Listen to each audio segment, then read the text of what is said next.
Irene Renner was there all the time. Oh, yeah. Yeah, she's a member of my church. Hey, and we're live now. Thanks. And this is Jan Steinbauer. And we're going to do about with Jan talking, and then we'll have some Q&A. Hi, everybody. I don't know who's there, but hello to you. I do have some handouts here for those who are here, and the rest can tell you about it, but I'll tell you that a little later. Just to make a connection, I know about Catholic Worker. For Catholic Worker, please Yes. come in. I'm Jan Steinbauer, and I live out in Underhill Center. I'm a member of Good Shepherd Lutheran Church. My husband Dan and I have been 46 years this summer.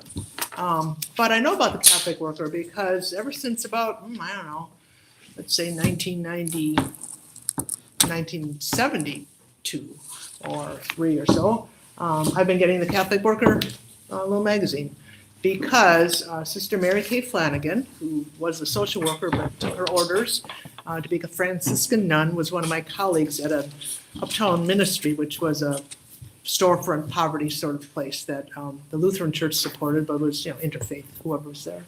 And she just thought that it would be good to get this, and she actually gave it to my husband Dan, who happened to be a pastor of a church at the time.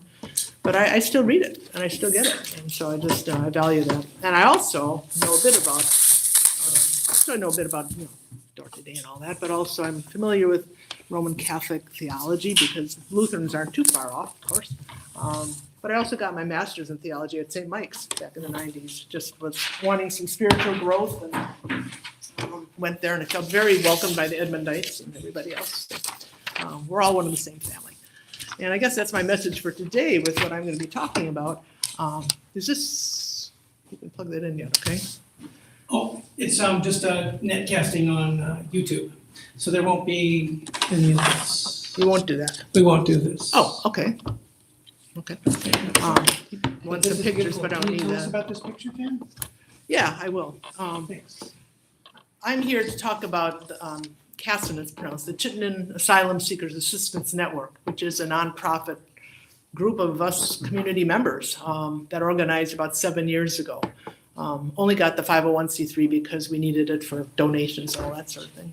And I'll tell you what we do, but basically it's the story of a person like this, mom with her child. We're talking in general today about hospitality. When I talked to Pegasus, thought that would be a good thing, especially with newcomers to our country, immigrants. My family were all immigrants back in the 1880s from Germany, and a lot of us were. All of us are human beings, and the way that government regulations work and everything, citizenship processes, we kind of divided to undocumented and irregular immigrant, and people coming in on a lottery, and people coming in by a refugee, or people coming in as an asylum seeker. But basically, people are all human beings and are seeking the same thing, with love, and they want the best for their family, and they don't want to be persecuted, which is why people flee for those 5 UN reasons of race, religion, political stance, sexuality, being a member of a special persecuted group. I'll be talking today about the asylum seeking process a bit, but it's more broadly than that. Welcoming the stranger, which as we know is a biblical mandate. Brings you blessings. You may entertain angels unawares, which I find all the time. And I find it blessed by the people that we support and that we assist, but also by the other volunteers, just people like all of us who want to pitch in and help and welcome people. Both here in Chittenden County, which is our kind of geographic area, but we also have networks statewide now. Different groups all started up around the state. There are about 9 of us groups that are part of what we call the Vermont Asylum Support Network. And I have that information here. I'll give each of you with the little website that you can explore more. But this painting was painted by a woman up in Morrisville area who did it last year as part of our fundraiser, which is called the Arts for Asylum. Different people all pitch in and contribute their skills. My husband contributed his art of composting one year. Doesn't have to be, painting or anything like that. But just the look on the face of the mom and the little child, and there are all sorts of feelings behind that. But leaving everything that you love and know behind, and where are you going into the future? I've been calling it the migrant mother, but that actually is the name of the painting by Dorothea Lange of the mom in the Dust Bowl era. So I probably shouldn't call it that, but that's what I call it. And CASAN is the name of our group. And I already told you these 5 reasons why people seek asylum, but why people are coming here to be welcomed. We're familiar with refugees. Refugee resettlement is right here in Colchester for many, many years. And my church supported a family from Bosnia back in the 90s. Thanks, I'm trying not to see you all the time. And it's the same process when people come. And I can't show you the pictures, I guess, but I can tell you about it. When people come, let's pretend. You folks over here are seeking refugee status. You're refugees. I mean, you are refugees. Your country was at war. Something happened that the global community said they're refugees, and they set up UN camps, refugee camps in another country, keep you safe, things like that. And you are overseas, maybe 10, 15 years. You're just sitting in a refugee camp and doing whatever you can do to survive. And then comes, you get closer to the top of the list, and it takes like 2 years to go through the process of being vetted. You're going to have medical stuff and fill out paperwork and yada, yada. I know this because I taught English to some refugees in Barrie when I worked there with adult literacy years ago. So it's a grueling process. It's not fun being a refugee at all. You're not in your own country. You've left everything. But then the global community kind of divvies up the refugees. In our country, it's the ORR, the Office of Refugee Resettlement. And they bring you over to this country, although you have to pay the plane ticket back at some point, okay, after you get some money. It's not a free ride. But when you get here, you do have things. I'm talking about how it especially used to be. The current administration is making it much more hard, and they're almost more like an asylum status now in some ways.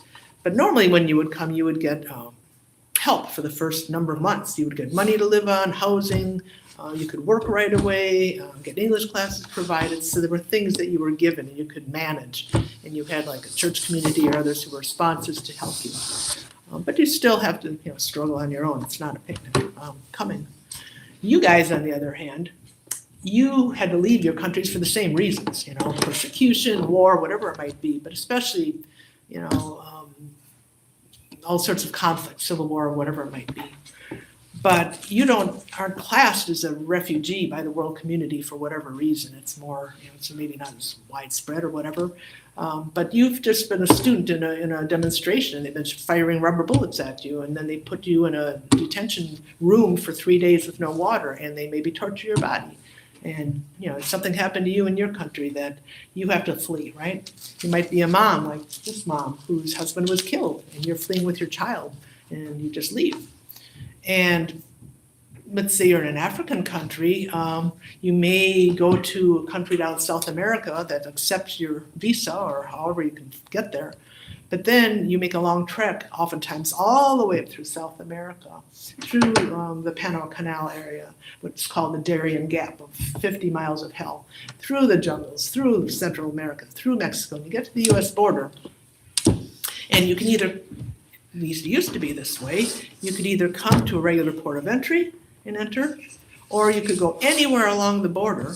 I think that's still the law, as long as you stop at the border and say, I'm going to turn myself in, I'm here to claim asylum. Even though it's at an irregular crossing, you can still come. So that's how a lot of people come to this country. You are not vetted in the same way as these people who had 2 years. So then you get a very little interview about you have probable cause, that if you get sent back to your country, you'll be killed or whatever, called probable fear, and then you are let in, and you have to prove yourself, though. You have to prove that you should stay. So you're put into a process where you have to go to court, and you have to have a lawyer, otherwise you'll have no chance really of winning at all. Some people come in another way. They happen to get a visa and they fly into the United States. Maybe they worked here, maybe they're in school, but they say, boy, things have changed back home. I can't go back there. They're persecuting my family, and so I'm going to stay here. And then you initiate applying for asylum. And you're called an affirmative process. You still have to go through the same proving, but you don't go to court. You have some officers come. So that's kind of how it is. But when the asylum seekers, you guys come, you don't get any jobs. You can't work for at least, you have to be here for, after you apply for asylum, which takes a little while, Then you have to wait 150 days before you can even apply for a work permit, and then it takes a little while to get it. So you're looking at least a year where you're on your own or more. Now there's a new bill where they might deny any work permit at all to asylum seekers. I have no idea how people are supposed to survive it. But because of that, some of us, me included, went to the southern border and we saw what was happening. This was 2017, 18, when the families were being separated from their kids. My friend from my church who was down there says, Jan, you have to come and see what's happening. And I did, and I walked in the deserts and I saw humanitarian aid, water bottles being put out for people who didn't stop at the border. They were walking on in, and they're the ones who are undocumented. They were maybe trying to come and they ended up at a farm up here in Vermont working with cows. But they just didn't know how to do it right, and so they don't have the papers. They aren't necessarily able to apply for asylum in that way. But so a number of us were moved, not just here in Chittenden County, but around our state and the country, to help these folks who come. They need a sponsor, similar to how they do with sponsoring a refugee family. And so we had a conference, and actually I was in this very room in 2017 with migrant justices, mothers who were here for humanitarian aid, all about immigration. It was sponsored through a member of our Lutheran church body. And a year after that, some of us were still meeting. What can we do? How can we respond to this? And we had a conference, and we decided, well, let's learn how to do this, how to be sponsors for asylum seekers, which we did. And we said, okay, we'll get set up. You're supposed to have housing, save maybe 10 grand to be able to, have people there, get volunteers lined up. And so we were all set to do that. But I got a phone call 3 weeks later from an organization in Burlington saying, hey, Jan, we have a mom and her child who need housing. They need everything.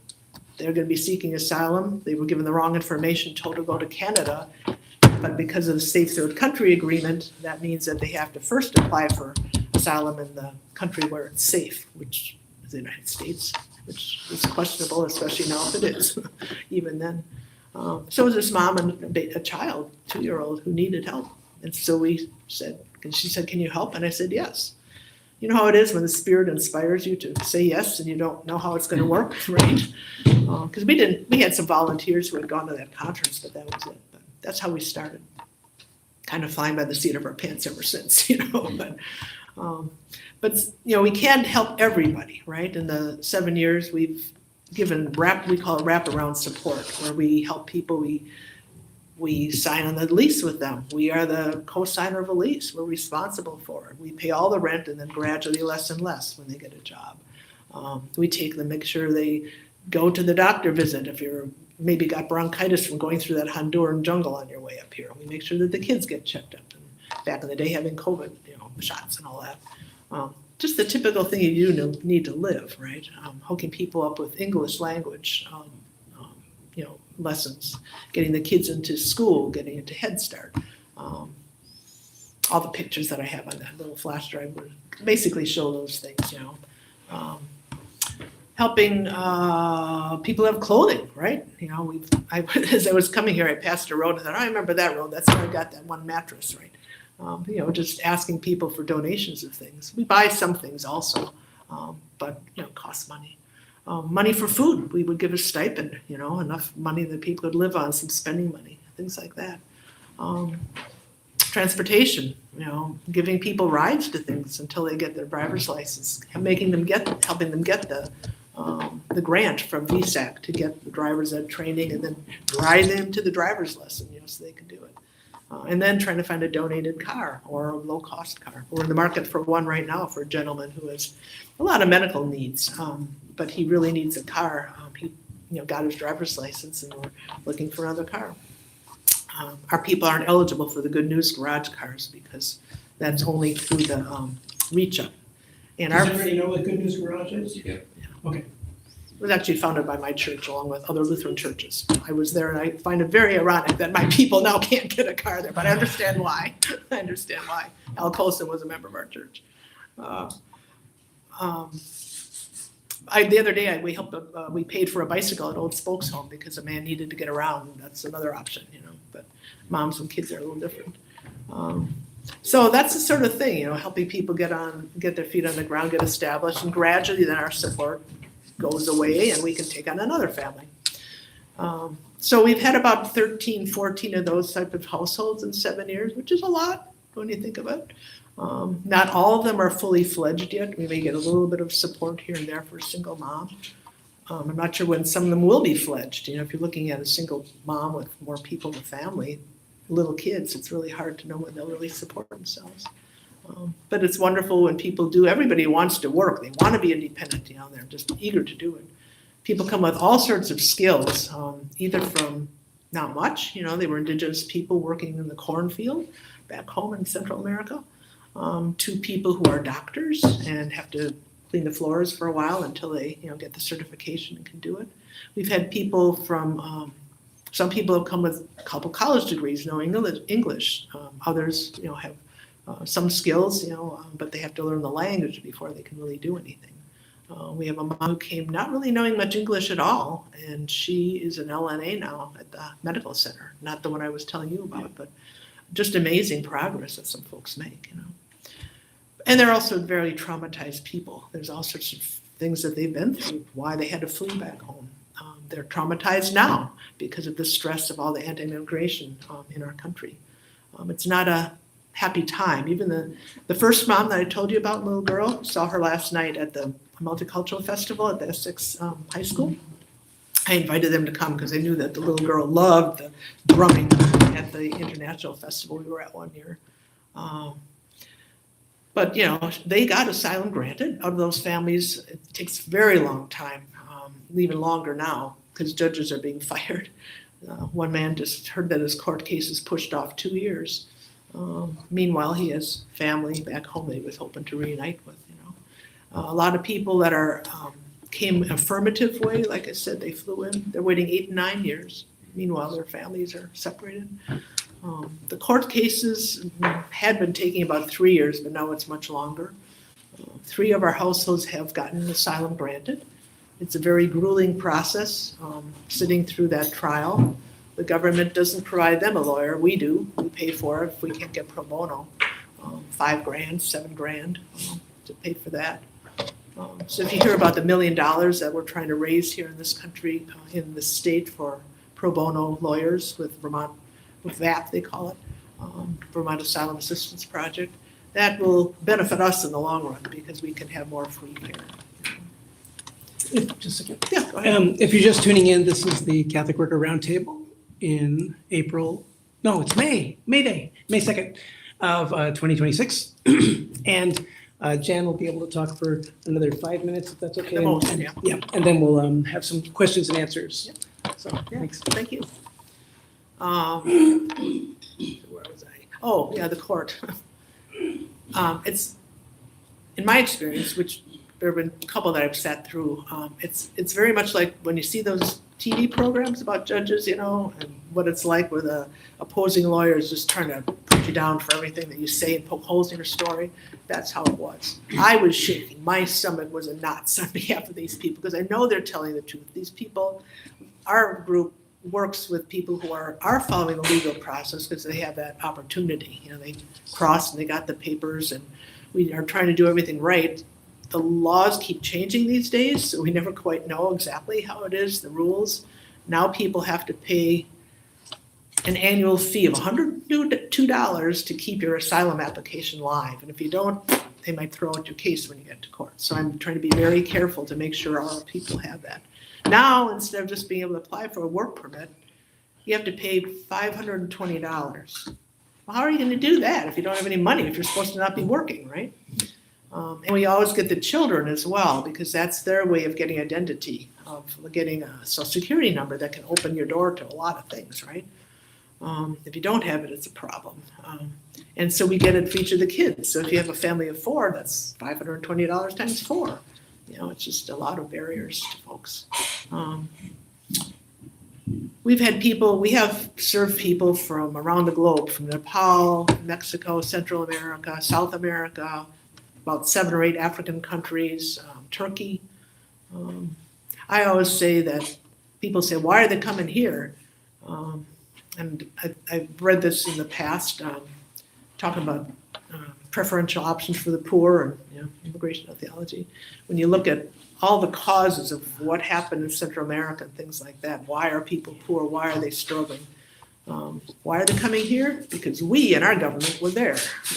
We were maybe messing in some things and wanted coups and wanted to get this leader out or wanted to wipe out that civilization, right? So our work is especially direct services with people, trying to help them get established and being good neighbors to them. I didn't mention social fun, I mean, just having a kid seeing how to make your first s'more, or taking them to see baby lambs for the first time, or having them to your house for Christmas dinners, helping people feel part of the community. It's the ways that volunteers help. We have a board, and then we have for each family, we have like a team where there's a team of co-leaders and volunteers help. Who's going to drive? Who's going to do this? Who's going to do that? Some people are drivers for many different families, how it works out. Needs are changing a little bit. But I also want to mention that while we don't do it ourselves, we're very much hand in hand with groups like Indivisible or Migrant Justice or Third Act or Eyes on Ice, all these groups that are trying to advocate for what is right, what is just for people to be able to have the constitutional rights that they have. In addition to all the other things that I mentioned about supporting people, the last year and a half has taken a lot of time on our part, training our families and training our volunteers in know your rights. What do you do if ICE comes knocking at your door? What do they do if they come to our church? Because we have some families at our church. What do you do, if you're on the road taking them somewhere and they stop you in your car and you have somebody in your car? What do you do?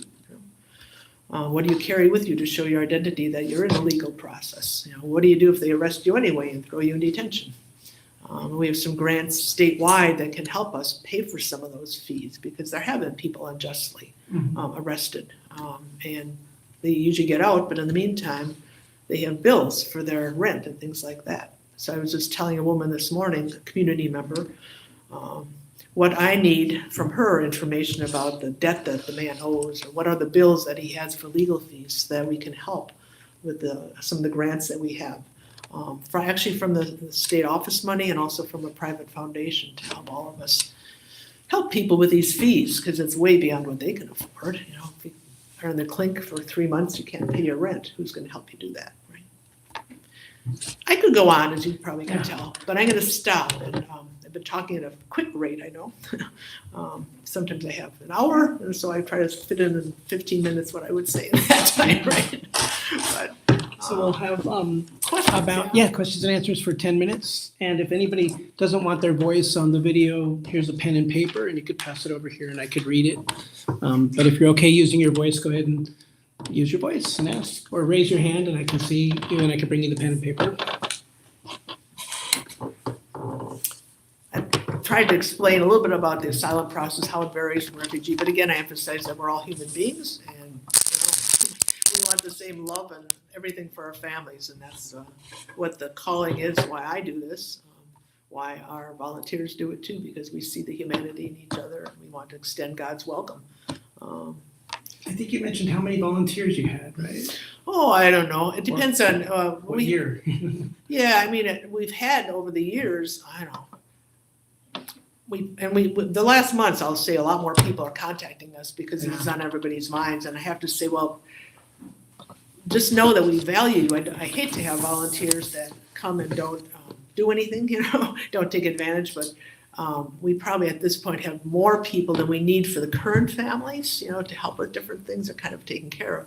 But there are all other people that are still here, even though people aren't coming across the border. There are a lot of people here that we haven't been able to help in that wraparound way, who maybe have a job, but still need help in different ways. But one time we had like 70, I think, on the list. I'm sure it's more than that now. But active, I'd have to go back and kind of look because some people, well, my wife had a stroke or they moved out of town, and that's something we're looking at.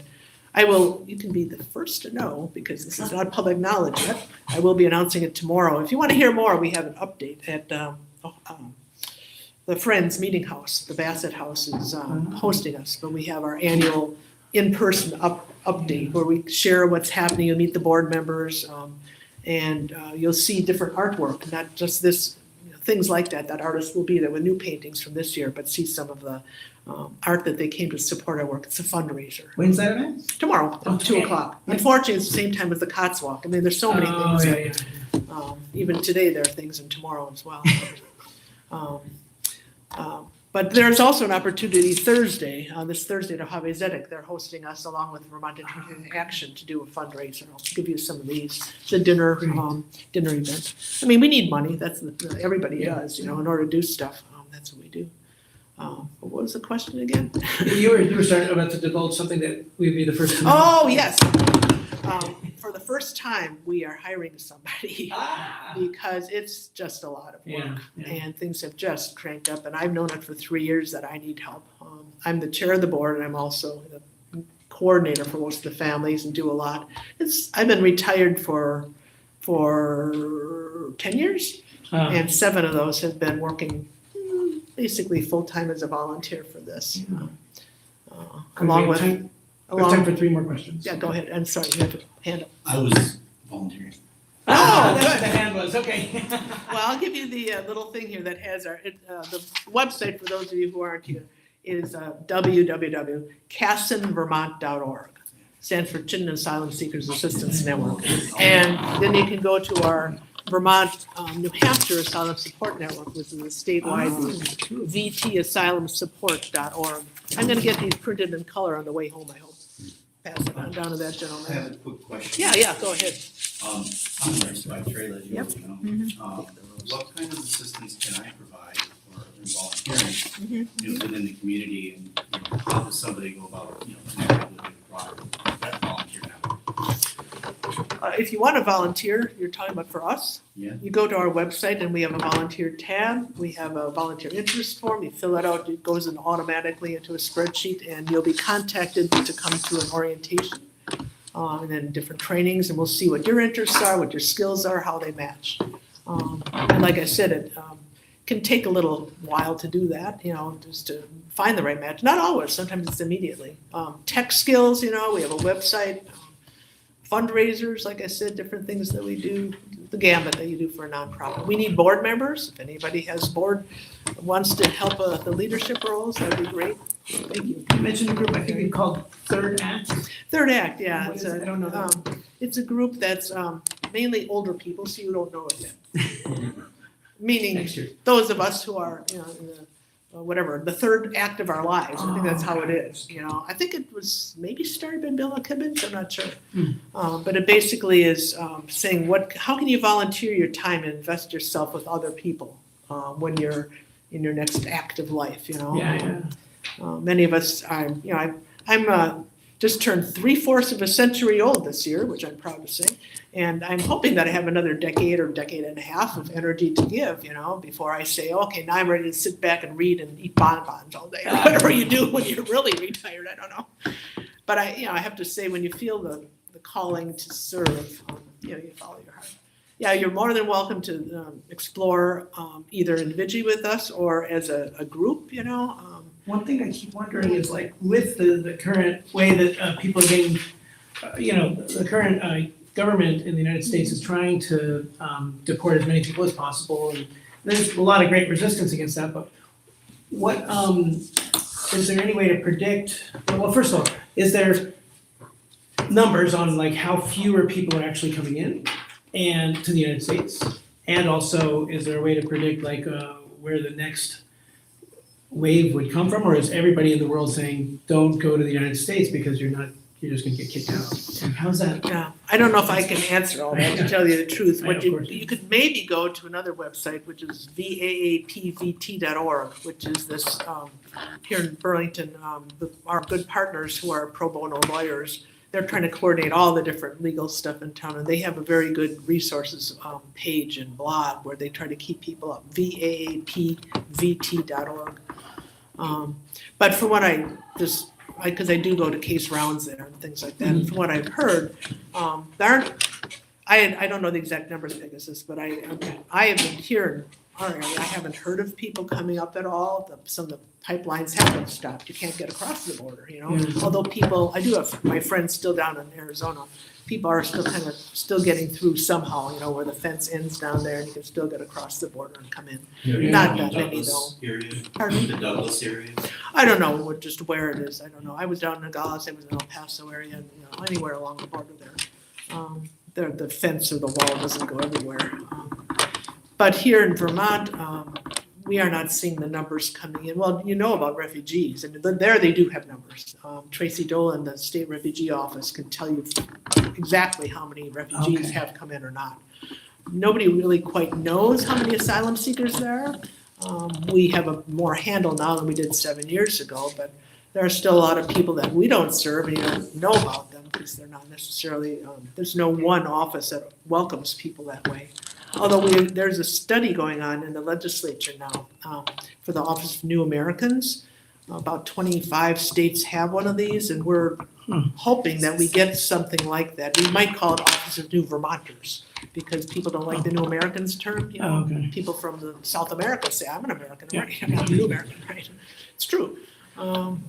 But that would help us to be more organized as a state, so that not just, well, you take care of the Afghans, and you take care of the asylum seekers, and you take care of the homeless, but there would be a more unified way of knowing who's in the state and doing that.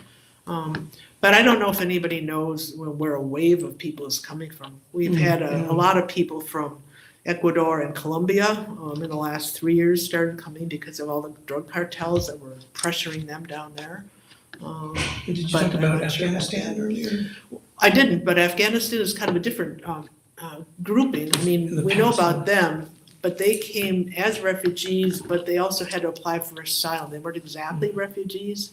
And so even though they had refugee benefits, like refugees do from the federal government, they still had to go through the legal process. We sapped all the pro bono lawyers for a year. So our people are waiting even longer. And now I just can't stand it that our government is, I know this is online and I might be arrested for it, but going back on our promise, we brought the people here and they helped us over in their war. And now we're shipping them back to Congo? That's the latest? Because that's where the administration thinks that that's a good way to get rid of people. Right? It's probably most likely that was the only country willing to accept. Yeah, I mean, they don't want to go back because they'd probably be killed there like other Afghans. Congo was like, yeah, sure, we'll take you. So it's just a real, and we see what all the things are. I mean, it sounds like any person with a different colored skin might be wanting, getting rid of, and that's just, it's evil. Okay, let me put it that way. And we are people of God is love, and this is not godly what's happening. So and that's the end of my sermon for the day. Thank you.